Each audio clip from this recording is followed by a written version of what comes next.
Every single NFL season is a brand new audition for its players, and the Tampa Bay Buccaneers are no different. They actually have 5 guys on the roster who have a lot more at stake than it seems on the surface.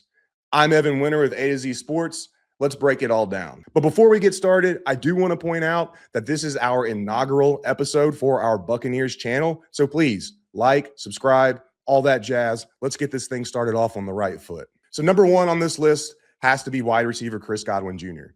No more Mike Evans means Chris Godwin is now the alpha in the Buccaneers receiving room, right? That's absolutely correct. He's got the most experience, he's got the best resume, and one could argue he has the best all-around skill set out of all the guys in that room. So that means he has to become the Buccaneers' top passing attack option this year. Now, the only thing that's going to stop that from happening are the injuries that he's suffered over the last few years.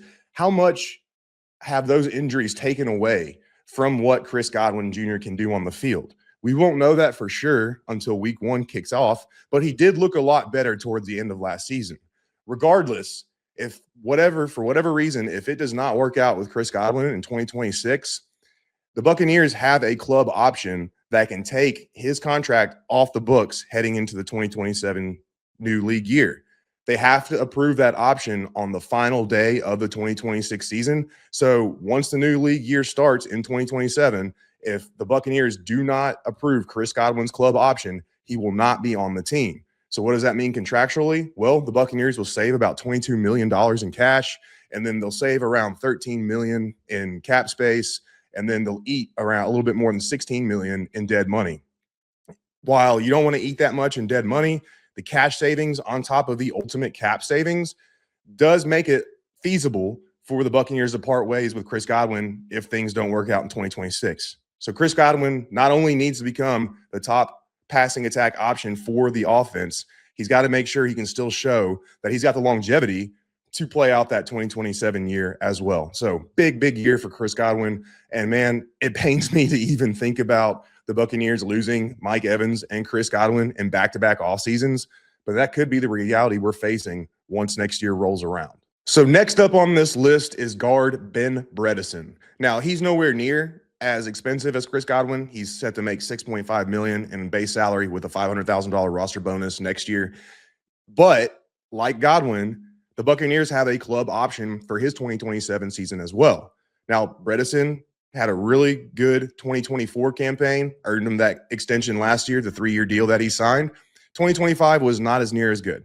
And now, granted, he did have a knee injury that affected his play, and the Buccaneers' offensive line was just in shambles all year long anyways. He did display some much-needed versatility by able to man up at center for the first 3 games while Tristan Wirfs still recovered from his offseason knee surgery.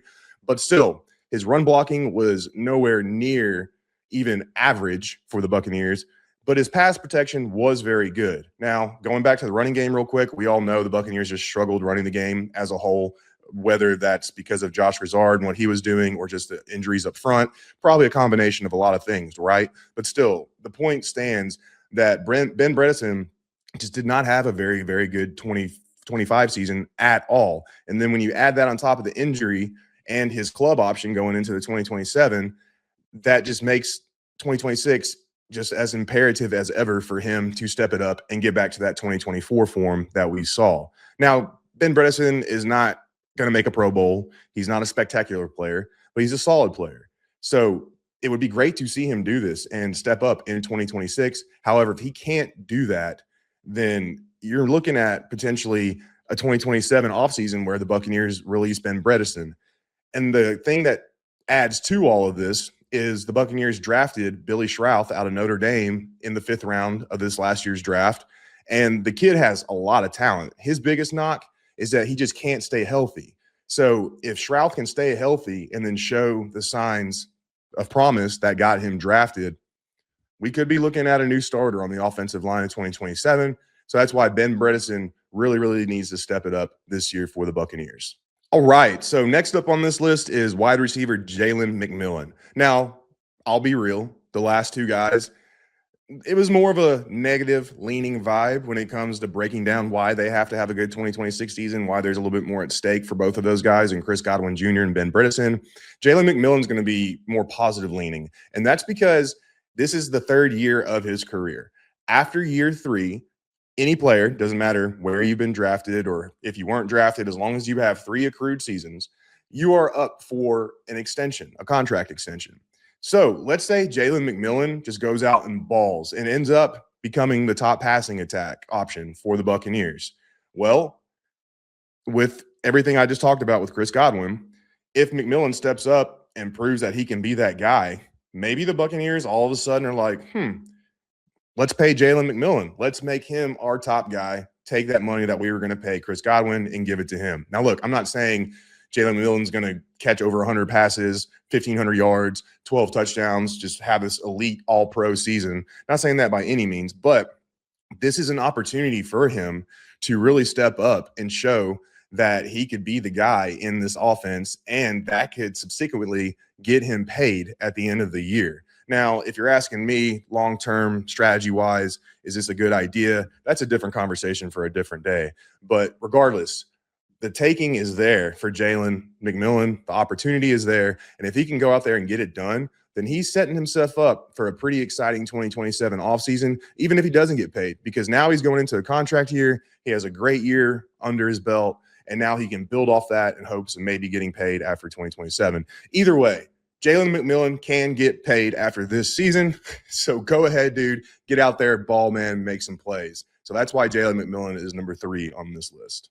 At number 4, we've got center Graham Barton, coming off a pretty disappointing 2025 year. Now, again, the offensive line is really hard to judge from 2025 just because of all the chaos that was going on up front. But regardless, it's safe to say Graham Barton definitely took a step back. And just like Jalen McMillan, he's entering year 3 of his NFL career. So not only would he be up for an extension after this year, but the Buccaneers are going to have to decide whether or not they want to pick up his 5th-year option after 2026. So if Barton plays well, he now has 2 more years contractually in Tampa Bay. But if he does not play well and the Buccaneers decline his 5th-year option, all of a sudden 2027 is a contract year. And we all know how contract years can go. They can make or break a player's career depending on what happens and so on and so forth.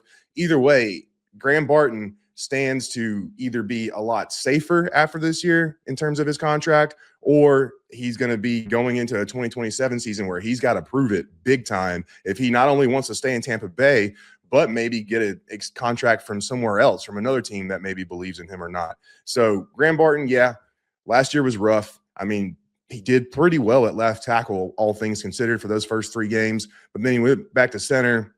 He just wasn't the guy that we saw during his rookie year. Now, granted, he did not have the same guys beside him. You know, obviously, like I just mentioned, Ben Bredeson went out for a while. Cody Malk was last for the entire season in week 2. He had to play with a combination of Dan Feeney, Mike Jordan, Luke Haggard, just all these other different guys that probably didn't make life too much easier for Graham Barton. But still, the dude's a first-round pick, 26th overall pick back in the 2024 draft. He's got to make it happen. So, but the main reason why this is a big year for Graham Barton is because, again, he has a good year. Buccaneers likely pick up his 5th-year option. If he doesn't have a good year, there's a chance they decline it. And then now 2027 is an all-out contract year where he's really got to step up. So Graham Barton, let's get it done, big guy. And then last but definitely not least on this list is A'Shawn Robinson, the veteran defensive lineman the Bucs got from the Carolina Panthers thanks to their decision to cut him. And this one is straightforward. He's on a 1-year deal. It's not a prove it deal because he's getting paid $10 million and most of that came in the absolute guaranteed money. But still, if Robinson doesn't play well this year, he's going to be out looking for work again next year. If he does play well this year, then all of a sudden he might be around in town for the next couple of years. I mean, granted, the dude's going to be 32 at the beginning of next year, but I mean, if he plays well, that doesn't really matter because you can project and put yourself in a position to give him a good contract that makes a lot of sense. That also isn't overpaying a guy who is obviously on the back end of his career. Regardless, if A'Shawn Robinson can step up and be what the Bucs need him to be in 2026, we're talking about one of the most dangerous defensive lines in the NFL. The combination of him, Vita Vea, and Kalijah Kancey, even with Elijah Roberts back there, DeMonte Capehart, Nacho, all these guys, either way, those 3 guys have such a unique skill set individually, and they all complement each other and feed off each other very well. So if this Buccaneers defensive line can, A, stay healthy, I'm talking to you, Kalijah Kancey, and then also A'Shawn Robinson can live up to his standards, and then Vita Vea can do just what Vita Vea does, then, man, That's going to strike fear into the hearts of opposing offensive linemen, and for good reason as well. But either way, A'Shawn Robinson got to get it done this year if he wants a future in Tampa Bay next year and beyond. So what do you think? Are these 5 guys that hit it on the head? Are we missing anybody? Is there somebody that doesn't deserve to be on this list? Let me know in the comments and we'll talk about it. But until then, take care and go Bucs.